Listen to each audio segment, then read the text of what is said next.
Chapter 13 of D99 by H.B. Fyfe.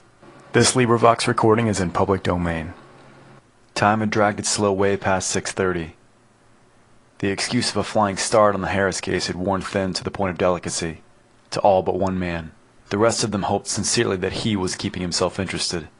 Westervelt sat at his desk, perusing an article in Spaceman's World about the exploration of a newly discovered planetary system. It might come up in a conference someday, he reflected, and it might be as well to know a few facts on the subject. No life had been discovered on any of the dozen planets, but that did not necessarily preclude the establishment of a Terran colony in the future. He put down the magazine for a moment to review the personnel situation. Parrish, he remembered, had expressed his intention of retreating to his office and putting in an hour or two of desk healing. Under the circumstances, he had declared, there was little point in digging further into the files for an idea, since that was not at all the primary purpose in staying late. Rosencrantz, of course, was on watch in the communications room.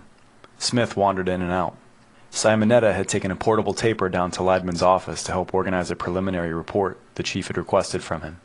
After she had returned and fallen to low-voiced gossip through the window with Pauline, Beryl had been sent back with a number of scribbled objections for Leidman to answer. Smith had spent all of 5 minutes thinking them up before Simonetta brought the original report. Westervelt wondered how soon Beryl would return with the answers, because it would then probably be his turn to ride herd. He did not regard the idea with relish. Smith strolled out of his office. He halted to survey the nearly empty office with an air of vague surprise, then saw Simonetta outside Pauline's cubicle. He went over to join the conversation. I should have walked out somewhere, thought Westervelt. Now the door is completely blockaded. The magazine article turned dull immediately. Sure enough, in a few minutes Smith approached Westervelt's corner. "Who's on watch, Willie?" he asked, attempting a jovial wink. "Beryl, I think," answered the youth. "Must be. She hasn't been around." "She's been there quite a while," commented Smith. "I've a feeling that it's time for a shift. How about wandering down there and edging in?" "What would I say?" objected Westervelt. "He's probably dictating his remarks and wouldn't like me hanging around." Smith chewed on his lower lip. "For the questions I sent him," he muttered thoughtfully, 5 minutes should have been enough. "Goldilocks has been with him for over half an hour. But he must be tired of my face," said Westervelt. "I don't have anyone else to send, unless you want me to think up an excuse for Pauline. Asking him to help with her homework would be pretty thin." Westervelt thought it over. Parrish, in his present mood, was not likely to be of any help. Simonetta had just done her stint, and Joe was needed on the space set. It would have been nice if there were a message for Leidman to listen to, but that was wishful dreaming. "All right, Mr. Smith," he surrendered. "Maybe I can take along this article and ask if he's seen it yet. If he's taking an inventory or trying out something in the lab, I'll take my life in my hands and volunteer to help." Smith laughed. "Can't be that bad, Willie," he said, slapping the other on the shoulder. Westervelt was not so sure, but he folded the magazine open to the beginning of his article and went out. Pauline peered at him as he passed. "Don't look like that," he said. "You'll see me again, I hope." "You might try looking a little more confident of that yourself," Simonetta called after him. Westervelt turned the corner and walked slowly down the hall, trying out more confident expressions as he went. None of them felt exactly right. Passing the spare office where the dead files were kept, he heard a sound. They must have come up here for something, he thought. That's why it seemed so long to Smitty. He had opened the door and taken one step inside before he realized that the room was dark. Without thinking, he reached out to flip the light switch. Beryl Austin leaped to her feet with a flash of thought that hardly registered on Westervelt in the split second of his astonishment. Then he saw that she had not been alone on the settee that stood beside the door.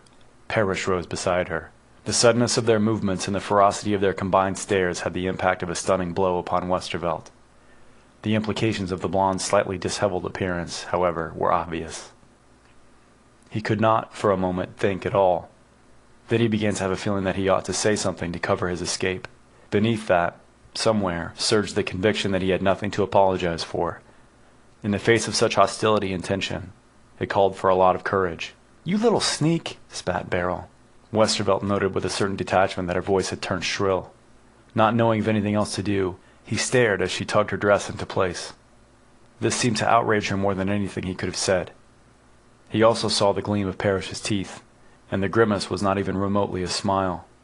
The man took a step to place himself before Beryl. "What do you think you're doing?" demanded Parrish with a good deal more feeling than originality. Westervelt had been wondering what to say to that when it came, as was inevitable. A dozen half-expressed answers flitted through his mind. How do you get out of a thing like this? He asked himself desperately. You'd think it was me that did it. Before he could explore the implications of his choosing the words, did it, Beryl found her voice again. Get out of here, she shrilled. Who told you to come poking in? I heard a noise, said Westervelt, conscious that his voice sounded odd. I thought it was Mr. Leidman. Do I look like Leidman? Demanded Parrish, not raising his voice as much as Beryl had. There wasn't any light, was there? Did you think he'd be sitting here in the dark? The possibility charged the atmosphere like static electricity. Actually, mere mention of it made Westervelt feel better, because it sounded so much like what he might have found. How did I know? He retorted. I thought Beryl was with him. Why should I expect you? You said you weren't going to dig any further in here. Beryl had been smoothing her still perfect coiffure. Now she stiffened as much as Parrish. Westervelt sensed that his choice of words might have been unfortunate. Well, who is with him? He demanded before they could say anything. The question galvanized Parrish into action. He stepped forward to meet Westervelt face to face. If you're so worried about that, why don't you go find him? He sneered. For my money, you two make a good match. Maybe I will, said Westervelt hotly. You two don't seem to care about what's going on. If you'll just excuse me, I'll turn out the light and... Oh, cut out the speech-making, requested Beryl. Get out of the door, Willie, and let me out of here. I'm tired of the whole incident. Now wait a minute, Beryl, protested Parrish. Yeah, said Westervelt, you'd better check. Your lipstick is really smudged this time. Shut up, you, Parrish snapped. He took Beryl by the shoulders and pulled her back. She pulled herself free peevishly. Westervelt leaned against the wall and curled a lip. Enough is enough, she said. Let me out of here. You forgot to smile, Westervelt told Parrish. The man turned on him and reached out to seize a handful of his shirt front. Westervelt straightened up, alarmed but willing to consider changing the smooth mask of Parrish's face. Beryl was shrilling something about not being damn fools when she stopped in the middle of a word. Parrish also grew still. The forearm Westervelt had crossed over the hand grabbing at his shirt fell as Parrish let him go. The man was staring over Westervelt's shoulder. He looked almost frightened.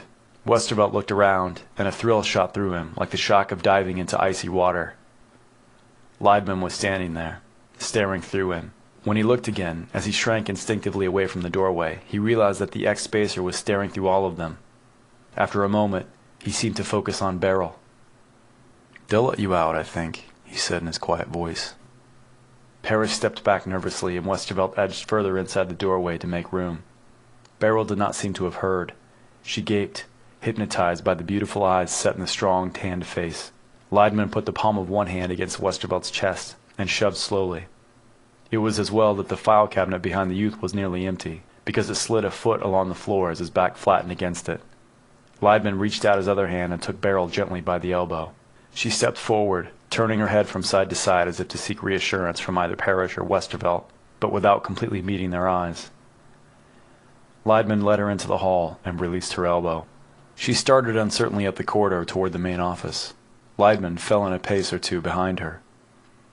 Westervelt heard a gasp. He looked at Parrish and realized that he had been holding his breath too. Then, by mutual consent, they followed the others out into the hall. Listen, Willie, whispered Parrish, watching the 20-foot gap between them and Leidman's broad shoulders. We have to see that she doesn't forget and try to leave. If you won't let me talk to her, you'll have to get her attention. Okay, I'll try, murmured Westervelt. Look, I was really looking for him. I never meant to either, said Parrish. Forget it. It was none of my business. I should have shut up and left. Tell her I'm sorry when you get a chance. She'll probably never speak to me again. He wondered if he could get Smith's permission to move his desk. On second thought, he wondered if he would come out of this with a desk to move. Sure she will, said Parrish. She's really just a good-natured kid. It wasn't anything serious. You startled us, that was all. Beryl and Leidman turned the corner, leaving the two followers free to increase their pace. They rounded the corner themselves in time to see Leidman going through the double doors. It was too bad he came along when she was yelling to be let out, said Parrish. He didn't understand. You mean he actually thought we were trying to keep her there against her will? Asked Westervelt. Well, we were, I suppose. Or at least I was. He doesn't seem to think any further than that in such situations. If someone is being held against his will, that's enough for Bob. Did you know Smitty had to post a bond for him? A bond? Repeated Westervelt. What for? They caught him a couple of times, trying out his new gadgets around the city jail. I'll tell you about it sometime. Parrish fell silent as they reached the entrance to the main office. Beryl had gratefully stopped to speak to the first person in sight, which happened to be Pauline. As Parrish and Westervelt arrived, she was offering to take over the switchboard for 20 minutes or so. Oh, I didn't mean you had to drop everything, Pauline was protesting. I just meant, when you get the chance. She eyed Leidman curiously, then looked to the late arrivals. The silly thought that Joe Rosencrantz must feel awfully lonely crossed Westervelt's mind, and he had to fight down a giggle. You really should get out of there for a while, advised Leidman, studying the size of Pauline's cubbyhole. Sit outside a quarter of an hour at least and let your mind spread out. Well, if it's really all right with you, Beryl. I'm only too glad to help, said Beryl rapidly. She wasted no time in rounding the corner to get at the door. Westervelt closed his eyes. He found it easy to envision Pauline tangling with her on the way out and causing Leidman to start all over again. The girls managed without any such catastrophe. Pauline headed for the swivel chair behind the unused secretarial desk. You ought to leave that door open, Leidman called to Beryl. If it should stick, there's hardly any air in there. You'd feel awfully cramped in no time. Thank you, said Beryl politely. She left the door open, sat down, and picked up Pauline's headset. From the set of her shoulders, it did not seem that much light conversation would be forthcoming from that quarter. Westervelt stepped further into the office and saw that Smith was standing in his own doorway, rubbing his large nose thoughtfully. The youth guessed that Simonetta had signaled him. Parrish cleared his throat with a little cough. Well, he said, I'll be in my office if anyone wants me. Rather than pass too close to Leidman, he retreated into the hall to use the outside entrance to his office. The ex-spacer paid no attention. Westervelt decided that he would be damned if he would go through Parrish's office and back into this one to get at his desk. He walked around the projection of the switchboard cubicle and sat down with a sigh at his own place. He leaned back and looked about to discover that Leidman had gone over to say a few words to Smith. Pauline glanced curiously from Westervelt to the two men, then began to shop among a shelf of magazines beside the desk of the vacationing secretary. After a few minutes, Leidman turned and went out the door. Westervelt tried to listen for footsteps, but the resilient flooring prevented him from guessing which way the ex-spacer had gone. He saw Smith approaching and went to meet him. I've changed my mind, said the chief. For a little bit, anyway. We'll leave him alone. He said he was sketching up some gizmo he wants to have built, and needed peace and quiet. Did he say we were talking too loud? Asked Westervelt, looking at the doorway rather than meet Smith's eye. No, that was all he said, answered Smith. There was a questioning undertone in his voice, but Westervelt chose not to hear it. After a short wait, Smith asked Simonetta to bring her taper into his office. He mentioned that he hoped to phone for some technical information. Westervelt watched them leave, then sank down on the corner of the desk at which Pauline was relaxing. Beryl turned around in her chair. Psst, Pauline, she whispered. Is he gone? They all left, except Willie, the girl told her. Beryl shut the door promptly. The pair left in the office heard her turn the lock with a brisk snap. What's the matter with her? Murmured Pauline. Nothing, said Westervelt glumly. Why don't you take a nap or something? I'd like to, said Pauline.